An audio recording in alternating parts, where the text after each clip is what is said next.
और मेन बात ये है कि जो अभी खुलासे हो रहे हैं, ये तो बहुत ही चौंकाने वाले हैं। इसका मतलब ये जो वेल्डर हैं, ये जो सब्जी विक्रेता हैं, ये जो फल विक्रेता हैं, ये जो छोटे-मोटे मैकेनिक हैं, इनके पीछे कोई गिरोह काम कर रहा है, क्योंकि ये जानकारी आ रही है कि अगर आप ब्राह्मण की लड़की को फँसाओगे, तो आपको 20 लाख रुपया मिलेगा। आप अगर कोई राजपूत की लड़की है, कोई दूसरी लड़कियां हैं, सामान्य वर्ग से या पिछड़े वर्ग से हैं, तो आपको 10 से 15 लाख रुपया मिलेगा। इसका मतलब तो सीधे सीधे ये है कि ये एक बहुत बड़ी साजिश है।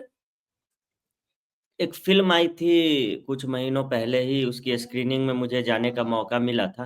फ़िल्म का नाम था द केरला स्टोरी। उसमें दिखाया गया था कि कैसे लड़कियों को फँसाकर फिर उनका धर्मांतरण कराया जा रहा है। उनको बताया जा रहा है कि कैसे हिजाब क्यों अच्छा है, अगर तुम हिजाब पहनकर बाहर जाती हो तो छेड़खानी नहीं होगी तुम्हारे साथ, और लड़कियाँ उस झांसे में आ भी जाती हैं। फिर उसमें ये भी दिखाया गया है कि कैसे जो भी लव जिहादी होते हैं, मस्जिदों में उनका बाज़ाब्ता जो है प्रशिक्षण होता है, जो मुल्ले मौलवी होते हैं वो उन्हें पैसे देते हैं, और नेपाल की सीमा पर कुछ ही दिनों पहले राहुल पांडे एक पत्रकार हैं, उन्होंने नेपाल की सीमा पर एक बृहद रिपोर्टिंग की थी और कई मदरसों में और मस्जिदों में वो गए थे। छोटे-छोटे मदरसों को, मस्जिदों को जो दिखने में ढाँचे के बराबर हैं, उनको करोड़ों की फंडिंग है। तो वो करोड़ों की फंडिंग उन्हें गाय और भैंस पालने के लिए तो मिल नहीं रही है। उन्हें तो फंडिंग ये इसीलिए मिल रही होगी क्योंकि वो लव जिहाद, धर्मांतरण, इस तरह की जितने भी साजिशें हैं उसको सफल बनाया जाए। तो यही कारण है कि एक फर्नीचर बनाने वाला जो अजमेर वाले ब्यावर वाले मामले में सामने आया है, या फिर वेल्डिंग बनाने वाला, इन लोगों को जिनके पास बहुत पैसे नहीं होते हैं, जिस कैफ़े का नाम इसमें सामने आ रहा है, अगर कहने का मतलब है कि एक व्यक्ति जो 50,000 या 1 लाख रुपए भी कमा रहा है, वो भी किसी कैफ़े में जाके 5,000 और 10,000 रुपए उड़ाने से पहले सोचता है कि हाँ, कैफ़े में जाऊँ या ना जाऊँ, क्योंकि इतना बिल वहाँ बन ही जाता है। तो कहने का अर्थ है कि इनके पास कैफ़े में जाकर पैसे उड़ाने के लिए, वो भी रोज़-रोज़ उड़ाने के लिए कहाँ से मिल जाते हैं। और ये कैसे काम करते थे? ये सबसे पहले किसी एक लड़की का नंबर इन्होंने ले लिया। फिर उस नंबर को ये 5-10 जो भी आरोपित थे आपस में बाँटते थे।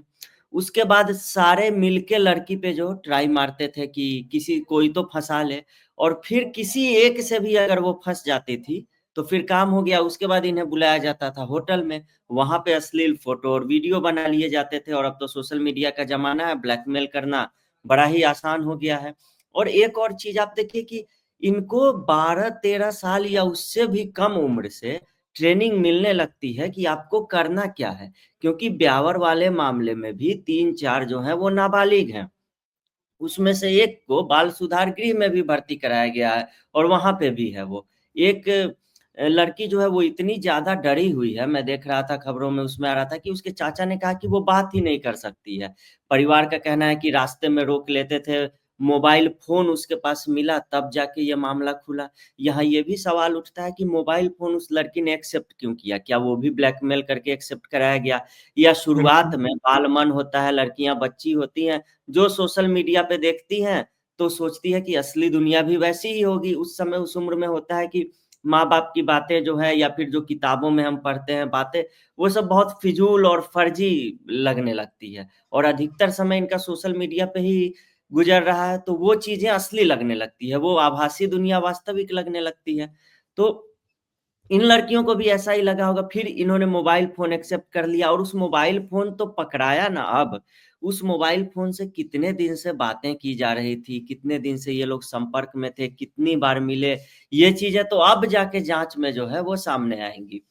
और दूसरी बात ये है कि सेम ये अजमेर जो रेप कांड हुआ था, वैसा ही केस ये भी है। 1992 में जो हुआ था, वही 2025 में हो रहा है, और 25 और 8 33 साल बाद, 34 साल बाद भी अगर इन चीज़ों को दोहराया जा रहा है, तो इसका सीधा अर्थ है कि हम 4 दशक से जो भी चल रहा है, उसको रोकने में एकदम नाकाम रहे हैं। हम हमारा कानून जो है, वो उस किस्म का रह ही नहीं गया है। अब तो हालाँकि वो बीएनएस आ गया, पहले आईपीसी हुआ करता था। तो वो चीज़ें बदल गई हैं, नाम बदल गए हैं, लेकिन अब भी मामला वहीं का वहीं है। अब वहाँ पे भजन लाल शर्मा की सरकार है, तो चूँकि भाजपा की सरकार है, तो जो बुलडोज़र की कार्रवाई जो मुख्यमंत्री योगी आदित्यनाथ ने उत्तर प्रदेश से शुरू की है। एक तरीका निकाला है कि हाँ भाई, अवैध अपराधियों की कब्जे वाली अवैध संपत्ति जो है उनको चिन्हित करिए और उस पे वार कीजिए, क्योंकि आर्थिक वार जो है वो अपराधियों पे हमेशा बहुत ज्यादा काम करता है। तो वो बुलडोजर वाला एक्शन लिया जा रहा है। लेकिन सवाल ये है कि क्या, एक तो इन लड़कियों की जो इज्जत लूटी गई है वो वापस नहीं आएगी। दूसरा ये कि आगे इस तरह की घटनाएं ना हो, इसकी पुनरावृत्ति ना हो, उसको रोकने के लिए हम क्या कर रहे हैं? क्या फ्रेमवर्क है हमारे पास? क्या ऐसी नीतियां हैं? या फिर अलग से इसके लिए आपको एक आयोग बना के जांच करनी चाहिए। क्योंकि मेवात में, नूह में, जो हमने खबरों में तब आया जब ब्रजमंडल अभिषेक यात्रा पे हमला हुआ। लेकिन उससे कई वर्षों पहले से वहां पे भी मामला लव जिहाद के साथ ही शुरू हुआ था। और द क्विंट के कुछ पत्रकार वहां पर गए थे फैक्ट चेक करने के लिए।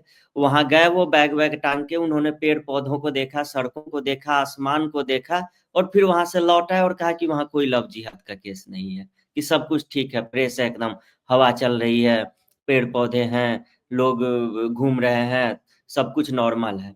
तो कहने का अर्थ ये है कि इनके बचाव में जो भी हो रहा है, इनके बचाव में पहले से ही एक पूरा का पूरा गिरोह तैयार होता है। और आप देखिए, इनमें से ही जैसे अलमास महाराज, अजमेर 1992 कांड का एक आरोपित जो है अब तक फरार है। उसके खिलाफ इंटरपोल की नोटिस भी हमने जारी करवाई है, लेकिन कहाँ है वो, कुछ भी नहीं पता है। ऐसे ही एक आरोपित, उसने खुद को पागल घोषित करवा दिया अस्पताल में जाके, और उस पे कोई मामला नहीं चला। बाद में सुप्रीम कोर्ट ने पाया कि नहीं भाई, इसने तो झूठ बोला था कि ये पागल नहीं है उस तरीके का, उसको सजा मिली। लेकिन तब तक 10 साल और 11 साल उसके जेल में बीत गए थे, तो 10 साल से ज्यादा ही सजा हो गई उसकी, तो फिर उसको जो है छोड़ दिया गया। तो कहने का अर्थ है, फिर क्या किया जाए?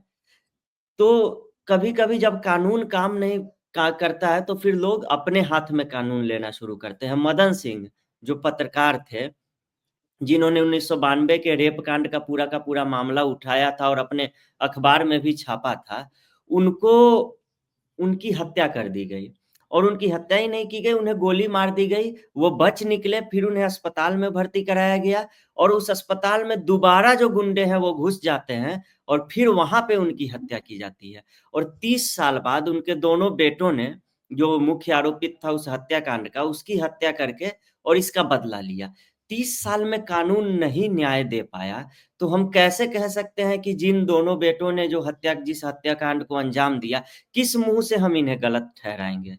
क्योंकि ये, इन्होंने तो कभी इंतजार किया। वो तो बेचारा 5 साल 6 साल का उस समय रहा होगा, ये दोनों। इन्होंने इंतजार किया, देखा कि कहीं से भी न्याय हमें नहीं मिल रहा है, और इन्होंने अपने पिता के हत्यारे की हत्या कर दी।